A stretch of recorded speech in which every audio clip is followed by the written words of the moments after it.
ચલો વિદ્યાર્થી મિત્રો, બધાને જય સ્વામિનારાયણ. હવે જે આપણે ટોપિક તરફ જઈએ છીએ એ ખૂબ જ અગત્યનો ટોપિક છે એટલે બરાબર સમજવાનો પ્રયત્ન કરજો. બરાબર? તો ચલો, બાહ્ય વિદ્યુત ક્ષેત્રમાં સુવાહકો અને અવાહકો ની વર્તણૂકની સમજૂતી આપણે આપવાની છે. તો ચલો, સૌથી પહેલા આપણે લઈએ બાહ્ય વિદ્યુત ક્ષેત્રમાં. પ્રશ્ન: બાહ્ય વિદ્યુત ક્ષેત્રમાં સુવાહકો અને અવાહકો આ બંનેની આપણે વર્તણૂક ભણવાની છે. બંને કેવી રીતે વર્તે છે, બંનેની વર્તણૂક આપણે જોઈએ. તો જુઓ, આપણે જાણીએ છીએ સુવાહક એટલે ધાત્વિક પદાર્થ. સુવાહક પદાર્થની અંદર ગતિ કરવા માટે મુક્ત એવા વિદ્યુતભારો હોય, ગતિ કરવા માટે એવા મુક્ત વિદ્યુતભારો હોય. હવે આવા વિદ્યુતભારો છે એ ગતિ કરવા માટે મુક્ત હોય પણ સતત અસ્તવ્યસ્ત ગતિ થતી હોવાથી સામાન્ય સંજોગોમાં વાહકોમાં આપણને વિદ્યુતનું વહન મળતું નથી. એવો આપણે ભણી ગયા છે. બરાબર? હવે આવા વાહક પદાર્થને આપણે કોઈ બાહ્ય વિદ્યુત ક્ષેત્રમાં મૂકીએ, ધારો કે અને પેલા સુવાહકને બાહ્ય વિદ્યુત ક્ષેત્રમાં મૂકીએ. બરાબર? તો એના માટે જો ધારો કે E0 તીવ્રતાનું સમાન બાહ્ય વિદ્યુત ક્ષેત્ર છે. ધારો કે બાહ્ય વિદ્યુત ક્ષેત્ર બરાબર E0 જેટલું છે. વિદ્યુત ક્ષેત્ર કઈ દિશામાં હોય? તો ધન વિદ્યુતભારથી ઋણ વિદ્યુતભાર તરફની દિશામાં. તો આવા બાહ્ય વિદ્યુત ક્ષેત્ર ધારો કે આ પ્રમાણે આ ધન થી ઋણ તરફ આ દિશામાં બાહ્ય વિદ્યુત ક્ષેત્ર છે. આવા બાહ્ય વિદ્યુત ક્ષેત્રની અંદર આપણે આ ઉપર સુવાહક મૂકીએ તો ધારો આ મૂકેલો સુવાહક. તો આપણે જાણીએ છીએ કે સુવાહકની અંદર ધન અને ઋણ વિદ્યુતભારો હોય. બરાબર? અને વાહકના અંદરના ભાગમાં કુલ વિદ્યુતભાર કેવો હોય? શૂન્ય. અને વિદ્યુત ક્ષેત્ર પણ કેવો હોય? શૂન્ય હોય. તો કાલ આપણે આગળના પેજમાં આપણે ભણી ગયા છે. પછી વાહકને વિદ્યુત ક્ષેત્રમાં મૂકેલો હોય કે ન મૂકેલો હોય તો પણ વાહકની અંદરના ભાગમાં વિદ્યુત ક્ષેત્રના વિદ્યુતભાર હંમેશા કેવો હોય? શૂન્ય જ હોય છે. તો આવા વાહકને આપણે જ્યારે બાહ્ય વિદ્યુત ક્ષેત્રમાં મૂકવામાં આવે છે ત્યારે આ બાહ્ય વિદ્યુત ક્ષેત્રને લીધે આ જે વિદ્યુતભારો છે એ વિદ્યુતભારો પર બળ લાગે છે. આમાં ઋણ વિદ્યુતભાર છે એના પર વિદ્યુત ક્ષેત્રની વિરુદ્ધ દિશામાં અને ધન વિદ્યુતભાર ઉપર વિદ્યુત ક્ષેત્રની દિશામાં બળ લાગે અને એને કારણે આપણે ધન આ વિદ્યુત ક્ષેત્રની દિશા આપણે બતાવી. બરાબર? તો ધન વિદ્યુતભાર પર વિદ્યુત ક્ષેત્રની દિશામાં બળ લાગે. ધન વિદ્યુતભાર આ વાહકની એક સપાટી પર પ્રેરિત થાય ત્યારે બીજી સપાટી પર આ ઋણ વિદ્યુતભાર પ્રેરિત થાય. ઋણ વિદ્યુતભાર પ્રેરિત થતો હોય એટલે આપણને આ વિદ્યુતભારની પૃષ્ઠ ઘનતા મળશે ધન સિગ્મા. આ પ્રેરિત થયેલા વિદ્યુતભારના કારણે વિદ્યુતભારની પૃષ્ઠ ઘનતા. એ રીતે અહીંયા આગળ આપણને ઋણ વિદ્યુતભારની પૃષ્ઠ ઘનતા મળશે. તો હવે ડાઇલેક્ટ્રિક આપણે આ જે વિદ્યુત ક્ષેત્ર છે એ શરૂઆતમાં કેવું શૂન્ય હતું. તો અહીંયા બાહ્ય વિદ્યુત ક્ષેત્ર છે એ આપણે આ દિશામાં લીધું, આ E0. બરાબર? હવે જ્યારે આ સપાટી પર વિદ્યુતભાર પ્રેરિત થાય છે તો પ્રેરિત થયેલા વિદ્યુતભારો એટલે કે સપાટી પર જમા થયેલા વિદ્યુતભારો એ પણ પદાર્થની અંદર વિદ્યુત ક્ષેત્ર ઉત્પન્ન કરે છે. આ વિદ્યુત ક્ષેત્ર કઈ દિશામાં છે? તો ધન વિદ્યુતભારથી ઋણ વિદ્યુતભાર તરફ એટલે કે આ પ્રમાણે. બરાબર? જે અંદરનું વિદ્યુત ક્ષેત્ર કહેવાય એટલે E ઇન્ટરનલ આ પ્રેરિત થયેલા વિદ્યુતભાર વડે ઉદ્ભવતું વિદ્યુત ક્ષેત્ર સપાટી પર જમા થયેલા વિદ્યુતભારો છે એનું વિદ્યુત ક્ષેત્ર છે E ઇન્ટરનલ. અને ઉપર જે આપણે બહારથી લગાવેલું વિદ્યુત ક્ષેત્ર છે એ E એક્સટર્નલ કહીએ પણ E એક્સટર્નલ ની જગ્યાએ આપણે E0 વડે દર્શાવેલ છે એટલે એ આપણે E0 કહીએ. તો જો આ બંને વિદ્યુત ક્ષેત્રો સમાન આ બાહ્ય વિદ્યુત ક્ષેત્ર છે. હવે જેમ જેમ સપાટી પર વિદ્યુતભાર જમા થતા જશે તેમ તેમ આ આંતરિક વિદ્યુત ક્ષેત્ર છે એ વધતું જશે. જ્યારે બંને વિદ્યુત ક્ષેત્ર સમાન બને ત્યારે હવે વિદ્યુતભારની જે સપાટી પર પ્રેરિત થવાની જે વિદ્યુતભારની ગતિ હતી એ ગતિ હવે અટકી જાય છે. અને આવી સ્થિતિમાં બાહ્ય વિદ્યુત ક્ષેત્ર અને આંતરિક વિદ્યુત ક્ષેત્ર બંને કેવા થાય? સમાન મૂલ્યના. અને બંને સમાન મૂલ્યના પરસ્પર વિરુદ્ધ દિશામાં હોવાથી અંદરનું વિદ્યુત ક્ષેત્ર કેવું થઈ જશે? શૂન્ય. અંદરનું વિદ્યુત ક્ષેત્ર કેવું હોય? શૂન્ય થઈ જતું હોય. બરાબર? આ સુવાહકમાં છે. હવે આપણે અવાહક પદાર્થ માટે વાત કરીએ. અવાહક સામાન્ય રીતે અવાહક પદાર્થને ડાઇલેક્ટ્રિક પદાર્થો કહેવાય. તો ડાઇલેક્ટ્રિક પદાર્થ એટલે શું? તો અવાહક પદાર્થોને ડાઇલેક્ટ્રિક પદાર્થો કહે છે. બરાબર? અવાહકનું બીજું નામ ડાઇઇલેક્ટ્રિક પદાર્થ. બરાબર? પછી જે સુવાહકમાં વિદ્યુતના વહન માટે ઇલેક્ટ્રોન હતા, પણ અવાહક પદાર્થની અંદર આ જે વિદ્યુતભાર હોય તો વિદ્યુતભાર તો ખૂબ જ સૂક્ષ્મ, ખૂબ જ અલ્પ પ્રમાણમાં હોય, અને આ વિદ્યુતભાર છે એ ગતિ કરવા માટે મુક્ત હોતા નથી. બરાબર? અવાહક પદાર્થની એટલે જ આપણને અવાહક પદાર્થોમાં વિદ્યુતનું વહન મળતું નથી, અથવા વિદ્યુતનું વહન મળતું હોય તો ખૂબ જ અલ્પ વિદ્યુતભારની ગતિને કારણે આપણને વિદ્યુતનું વહન મળતું હોય, એ ખૂબ જ સૂક્ષ્મ અવગણી શકાય તેવું હોય. બરાબર? હવે આવા અવાહકમાં વિદ્યુતભારો છે એ ગતિ કરી શકતા નથી, પણ વિદ્યુતભારો જે અંદર હોય અવાહકની ભલે અલ્પ પ્રમાણમાં ખૂબ જ ઓછી સંખ્યાના વિદ્યુતભારો હોય, પણ એમની વચ્ચે આ ધન અને જે ઋણ વિદ્યુતભારો હોય તેમની વચ્ચે બળ લાગતું હોય, બળ એકબીજા પર લગાડી શકતા હોય, પરંતુ તે સ્થાનાંતરિત થઈ શકતા નથી. તો આવો ડાઇલેક્ટ્રિક પદાર્થ હોય. ડાઇલેક્ટ્રિક એટલે અવાહક પદાર્થ હોય. આવા અવાહક પદાર્થને આપણે આવી રીતે બાહ્ય વિદ્યુત ક્ષેત્રમાં મૂકીએ તો શું થાય? તો જો આવા અવાહક પદાર્થને આપણે E0 તીવ્રતાના બાહ્ય વિદ્યુત ક્ષેત્રમાં આપણે મૂકીએ તો E0 તીવ્રતાનું બાહ્ય વિદ્યુત ક્ષેત્ર છે.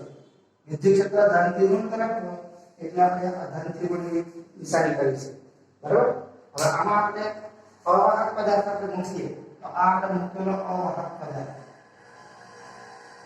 બરાબર? હવે પેલા વિદ્યુતભાર આપણે ડાઇલેક્ટ્રિક પદાર્થને એટલે અવાહક પદાર્થને આપણે બાહ્ય વિદ્યુત ક્ષેત્રમાં મૂક્યો ન હતો, એ વખતે વિદ્યુતભાર કોઈ રીતે સ્થાનાંતરિત થતા ન હતા.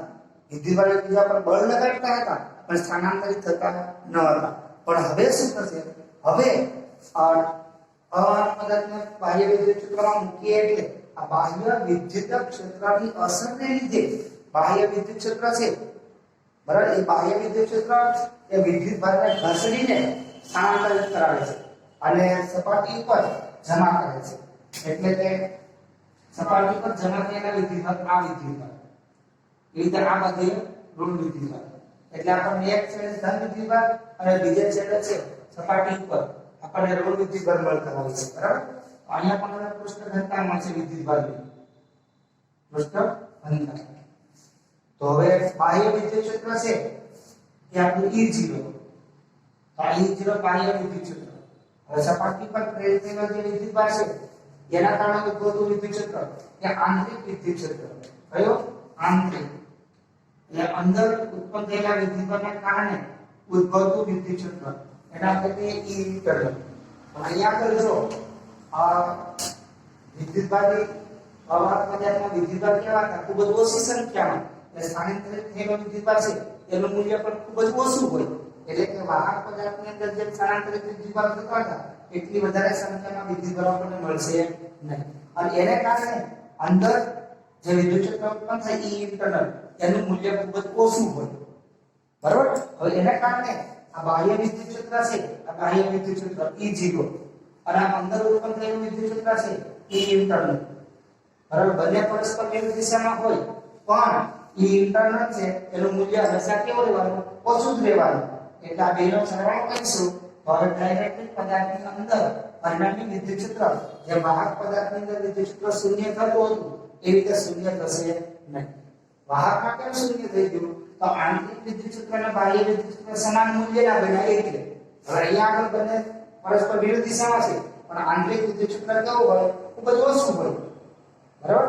એટલે ટૂંકમાં આ પ્રેરિત થયેલા વિદ્યુતભાર વડે બાહ્ય વિદ્યુત ક્ષેત્રનો વિરોધ કરે એટલે બાહ્ય વિદ્યુત ક્ષેત્રનું મૂલ્ય ઘટાડે, પરંતુ એને સંપૂર્ણપણે નાબૂદ કરી શકતું નથી.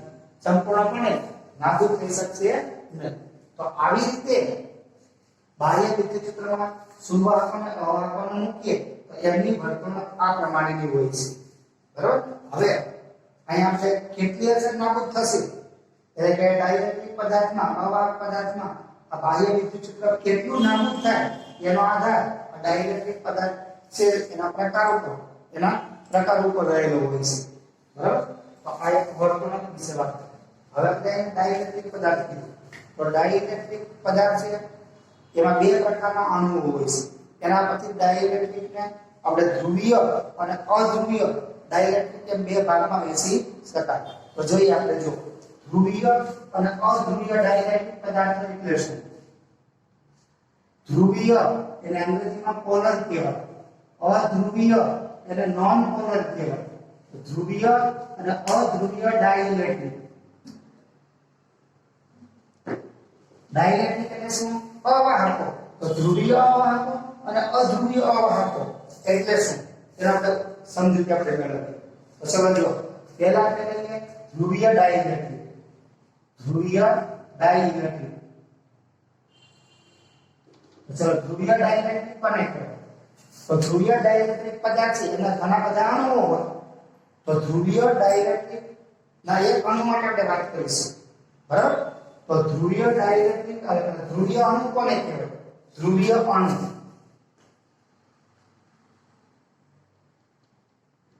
જો આપણને ખબર છે કોઈ પણ અણુ હોય તો એમાં એક અથવા એક કરતા વધારે પરમાણુઓ રહેલા હોય.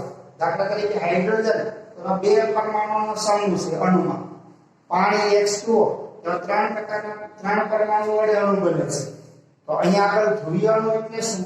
તો જે અણુમાં ધન અને ઋણ બે પ્રકારના વિદ્યુતભારો હોય, એ બંને વિદ્યુતભારો છે એના કેન્દ્રો એટલે કે ધન વિદ્યુતભાર અને ઋણ વિદ્યુતભારના કેન્દ્રો એકબીજા પર સંપર્ક થયેલા હોય, છૂટા છૂટા રહેલા હોય.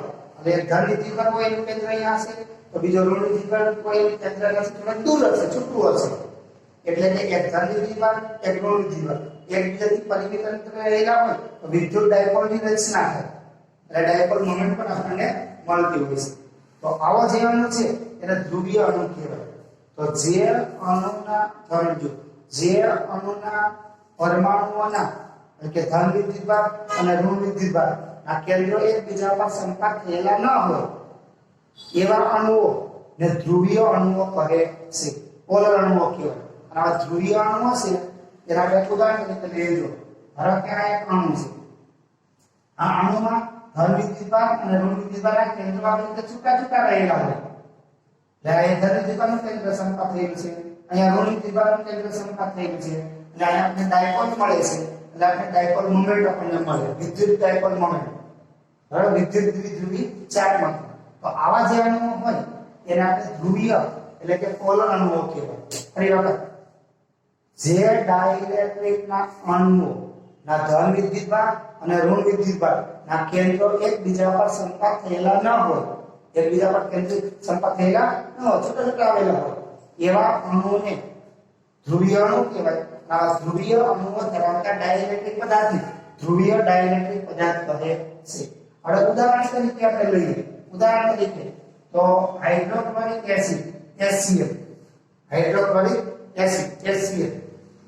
એવી જ રીતે બરાબર હવે પાણીનો અણુ H2O, પાણીનો અણુ H2O. તો આ બંને ધ્રુવીય ડાઇલેક્ટ્રિક પદાર્થો છે, ધ્રુવીય ડાઇલેક્ટ્રિક પદાર્થો છે. આમાં હાઇડ્રોજન અને ક્લોરીનના બે પરમાણુ લઈશું તો બંનેના કેન્દ્રો એકબીજા પર સંપર્ક થયેલા હશે નહીં. એવી રીતે આગળ H2O, પાણીનો અણુ, તેમાં આપણને ત્રણ આમાં ખબર રહેજો. ધારો કે ક્લોરીનનો પરમાણુ છે, ક્લોરીનનો પરમાણુ અને એક હાઇડ્રોજનનો પરમાણુ દર્શાવવાનો છે. તો આ બાજુમાં બતાવ્યું આપણે હાઇડ્રોજનનો પરમાણુ. ચલો આ પ્રમાણે આપણે હાઇડ્રોજનનો પરમાણુ, આ Cl અને IH. તો અહીંયા બંનેના કેન્દ્રો છૂટા છૂટા છે, એકબીજા પર સંપર્ક થયેલા નથી, બરાબર? એટલે આ અણુ કેવો થઈ ગયો? ધ્રુવીય અણુ, પોલર અણુ. આ બેના કેન્દ્રો અલગ અલગ હોવાથી ધન અને ઋણ વિદ્યુતભાર એકબીજાથી પરિમિત રહેલા હોય. તો આવા બે વિદ્યુતભારના તંત્રને આપણે શું કહીએ છીએ? વિદ્યુત ડાયપોલ. વિદ્યુત ડાયપોલ હોય તો ડાયપોલ મોમેન્ટ હોય, વિદ્યુત ડાયપોલ મોમેન્ટ સદિશ છે એટલે દિશા કઈ બાજુ હોય? તો ઋણ વિદ્યુતભારથી ધન વિદ્યુતભાર તરફ. તો અહીંયા ક્લોરીનનો વિદ્યુતભાર કોણ છે? હાઇડ્રોજનનો ધન, એટલે ડાયપોલ મોમેન્ટ આપણને આ દિશામાં ઋણ વિદ્યુતભારથી ધન વિદ્યુતભાર તરફની દિશામાં મળે. એ તરફ પાણીનો અણુ લઈએ. ધારો કે આ ઓક્સિજન, પાણીના અણુમાં ઓક્સિજનનો એક પરમાણુ અને હાઇડ્રોજનના બે પરમાણુ હોય. તો આ એક હાઇડ્રોજનનો પરમાણુ અને આપણે બીજા હાઇડ્રોજનનો પરમાણુ લઈએ. હાઇડ્રોજન આ પણ હાઇડ્રોજન, બરાબર? તો અહીંયા એક આ પ્રમાણે આપણે ડાયપોલ મોમેન્ટ મળશે. તો અહીંયા ચલો બે ડાયપોલ મોમેન્ટ છે, એટલે પરિણામી ડાયપોલ મોમેન્ટ આપણને આ દિશામાં મળે. પરિણામી ડાયપોલ મોમેન્ટ આ દિશામાં. તો આ ધ્રુવીય અણુ અને ધ્રુવીય અણુઓ ધરાવતા પદાર્થને ધ્રુવીય ડાઇલેક્ટ્રિક પદાર્થ કહેવાય. હવે આવી જ રીતે અધ્રુવીય અણુઓ અને અધ્રુવીય ડાઇલેક્ટ્રિક પદાર્થ, આપણે અધ્રુવીય ડાઇલેક્ટ્રિક પદાર્થ, તો ધ્રુવીય ડાઇલેક્ટ્રિક પદાર્થમાં જે ડાઇલેક્ટ્રિક પદાર્થના અણુઓ કાયમી ડાયપોલ ચાર્જ માત્રા ધરાવતા હોય, બીજી વ્યાખ્યા આપણે આપી શકીએ, જે ડાઇલેક્ટ્રિક પદાર્થના અણુઓ કાયમી વિદ્યુત ડાયપોલ મોમેન્ટ ધરાવતા હોય એવા ડાઇલેક્ટ્રિક પદાર્થને ધ્રુવીય ડાઇલેક્ટ્રિક પદાર્થ કહે છે. અને ઉદાહરણમાં પાણી અને હાઇડ્રોક્લોરિક એસિડ. હવે અધ્રુવીય ડાઇલેક્ટ્રિક, તો ચલો જુઓ. હવે જે ડાઇલેક્ટ્રિક પદાર્થના અણુમાં ધન વિદ્યુતભાર અને ઋણ વિદ્યુતભારના કેન્દ્રો એકબીજા પર સંપર્ક થયેલા હોય, બંને કેન્દ્રો એક જ જગ્યાએ હોય, એટલે બંને વિદ્યુતભાર વચ્ચેનું અંતર 2a બરાબર 0 થાય, તો ડાયપોલ મોમેન્ટ કેવી હોય? શૂન્ય. તો આવા અણુઓ ધરાવતો જે ડાઇલેક્ટ્રિક પદાર્થ હોય એને આપણે અધ્રુવીય નોન પોલર ડાઇલેક્ટ્રિક પદાર્થ કહેવાય. તો ચલો જે અણુની વાત કરીએ તો અધ્રુવીય અણુ, તો જે અણુના પરમાણુમાં ધન અને ઋણ વિદ્યુતભારના કેન્દ્રો એકબીજા પર સંપર્ક થયેલા ના હોય, એકબીજા પર સંપર્ક થયેલા હોય, તો અહીંયા ધન વિદ્યુતભારનું કેન્દ્ર હશે, તો એવી રીતે એની એક જગ્યાએ ઋણ વિદ્યુતભારનું કેન્દ્ર હશે, એટલે અહીંયા વિદ્યુતભાર એક જ જગ્યાએ હોવાથી P = 2aq, એમાં 2a બરાબર 0 થાય, બરાબર, અને ડાયપોલ મોમેન્ટ કેવી હોય? શૂન્ય. તો આવા અણુઓને આપણે અધ્રુવીય અણુ કહેવાય. આવા અધ્રુવીય અણુઓ ધરાવતા પદાર્થને અધ્રુવીય ડાઇલેક્ટ્રિક પદાર્થ કહે છે. હવે આ ફરીવાર, જે અણુમાં ધન વિદ્યુતભાર અને ઋણ વિદ્યુતભારના કેન્દ્રો એકબીજા પર સંપર્ક થયેલા હોય, બરાબર, એવા અણુઓને અધ્રુવીય અણુઓ કહે છે. અને અધ્રુવીય અણુઓ ધરાવતા ડાઇલેક્ટ્રિક પદાર્થને અધ્રુવીય ડાઇલેક્ટ્રિક પદાર્થ કહે છે. બરાબર. હવે અધ્રુવીય ડાઇલેક્ટ્રિક પદાર્થમાં અણુઓ છે એ કાયમી ડાયપોલ ચાર્જ માત્રા ધરાવતા નથી. ત્યારે ધ્રુવીય ડાઇલેક્ટ્રિક પદાર્થમાં શું હતું? એના દરેક અણુઓ કાયમી વિદ્યુત ડાયપોલ ચાર્જ માત્રા ધરાવતા હોય, ડાયપોલ મોમેન્ટ. ત્યારે અધ્રુવીય ડાઇલેક્ટ્રિક અણુઓ ચાર્જ માત્રા ધરાવતા નથી, ડાયપોલ મોમેન્ટ ધરાવતા નથી હોતા. બરાબર. આપણે ઉદાહરણ તરીકે લઈએ. આ ઉદાહરણ તરીકે લેવું હોય તો પાણી, આપણે હાઇડ્રોજન H2, બરાબર, એવી રીતે કાર્બન ડાયોક્સાઇડ CO2, O2, બરાબર, આ બધા અણુઓ છે. આ અણુઓ એવા ધન અને ઋણ વિદ્યુતભારના કેન્દ્રો એકબીજા પર સંપર્ક થયેલા હોય છે. દાખલા તરીકે જો H2, એમાં આપણે હાઇડ્રોજનનો એક પરમાણુ હાઇડ્રોજન, બરાબર, એમાં ધન વિદ્યુતભાર અને ઋણ વિદ્યુતભાર બંને એક જ સ્થાને હશે. એ તો બીજો અણુ, બીજો, બરાબર, અહીંયા પણ ધન અને ઋણ વિદ્યુતભાર છે, એના કેન્દ્રો એકબીજા પર એકબીજા સંપર્ક થયેલા હોય, એટલે આપણને પરિણામી ડાયપોલ મોમેન્ટ મળે નહીં. બરાબર. આ સુધી આપણે ધ્રુવીય અને અધ્રુવીય ડાઇલેક્ટ્રિક વિશેની સમજૂતી. બરાબર. કેટલી મિનિટ? તો જો આપણે અધ્રુવીય અણુ આપણે જોઈએ, બરાબર, તેમાં ધન વિદ્યુતભાર અને ઋણ વિદ્યુતભારના કેન્દ્રો એકબીજા પર સંપર્ક થયેલા હોય, કાયમી વિદ્યુત ડાયપોલ મોમેન્ટ હોતી નથી. હવે આવા અધ્રુવીય ડાઇલેક્ટ્રિક અણુ છે એના આપણે બાહ્ય વિદ્યુત ક્ષેત્રમાં મૂકીએ, તો બાહ્ય વિદ્યુત ક્ષેત્રમાં આવા અણુને મૂકવામાં આવે તેમાં ડાયપોલ પ્રેરિત થતી હોય, એટલે કે આ ડાઇલેક્ટ્રિક જે અણુ છે, બરાબર, આ અધ્રુવીય અણુ, એ અધ્રુવીય અણુ ધ્રુવીભવન થાય છે. પોલેરાઇઝેશન, જો પોલેરાઇઝેશન એટલે ધ્રુવીભવન થતું હોય છે. તો એ મુદ્દો આપણે જોઈએ. તો જો સૌથી પહેલા આપણે સામાન્ય સંજોગોમાં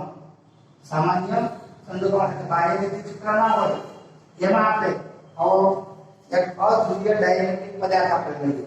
તો આવા અધ્રુવીય ડાઇલેક્ટ્રિક પદાર્થ છે એના આ જુદા જુદા અણુઓ, હવે એના જુદા જુદા અણુઓ છે. તો આવા અણુઓમાં ધન વિદ્યુતભાર અને ઋણ વિદ્યુતભારના કેન્દ્રો એકબીજા પર સંપર્ક થયેલા હોય, જ્યારે અધ્રુવીય ડાઇલેક્ટ્રિકની આપણે વ્યાખ્યા આપી એ પ્રમાણે બધા અણુના ધન અને ઋણ વિદ્યુતભારના કેન્દ્રો એકબીજા પર સંમત થયેલા હોય એટલે પરિણામી ડાયપોલ મોમેન્ટ કેવું હોય? શૂન્ય હોય. પરિણામી ડાયપોલ મોમેન્ટ શૂન્ય હોય. એટલે કે બાહ્ય વિદ્યુત ક્ષેત્ર નથી, એટલે ઇઝ નોટ ઇક્વલ ટુ 0. બાહ્ય વિદ્યુત ક્ષેત્ર લાગુ પડેલું નથી. હવે આ ડાઇલેક્ટ્રિક પદાર્થ છે, આ ડાઇલેક્ટ્રિક પદાર્થ એને આપણે આવા બાહ્ય વિદ્યુત ક્ષેત્રમાં મૂકીએ. હવે બહારનું વિદ્યુત ક્ષેત્ર એમની અંદર આપણે આવા ડાઇલેક્ટ્રિક પદાર્થને મૂકવામાં આવે તો શું થશે? આ બધા જ અણુઓ છે એના પર આ E0 તીવ્રતાનું વિદ્યુત ક્ષેત્ર આપણે લાગુ પાડીએ. તો હવે આ વિદ્યુત ક્ષેત્રને કારણે આ ડાયપોલના જે ધન અને ઋણ વિદ્યુતના કેન્દ્રો એકબીજા પર સંપાત થયેલા હતા, ધન અને ઋણ વિકરણ, બરાબર? એના પર વિદ્યુત ક્ષેત્રનો બાહ્ય વિદ્યુત ક્ષેત્રનું બળ લાગે છે. બળ લાગવાથી આ વિદ્યુત બળ છે, આ વિદ્યુત બળ, બરાબર, એ વિદ્યુત ક્ષેત્રની દિશામાં ખસેડાય છે. કારણ કે ધન વિદ્યુત બળ છે તેના પર વિદ્યુત ક્ષેત્રની દિશામાં, ઋણ વિદ્યુત બળ છે એના પર વિદ્યુત ક્ષેત્રની વિરુદ્ધ દિશામાં બળ લાગે છે. અને એના કારણે આ જે અણુની અંદર જે ધન અને ઋણ વિદ્યુતના કેન્દ્રો હતા એને છૂટા પડી જાય છે.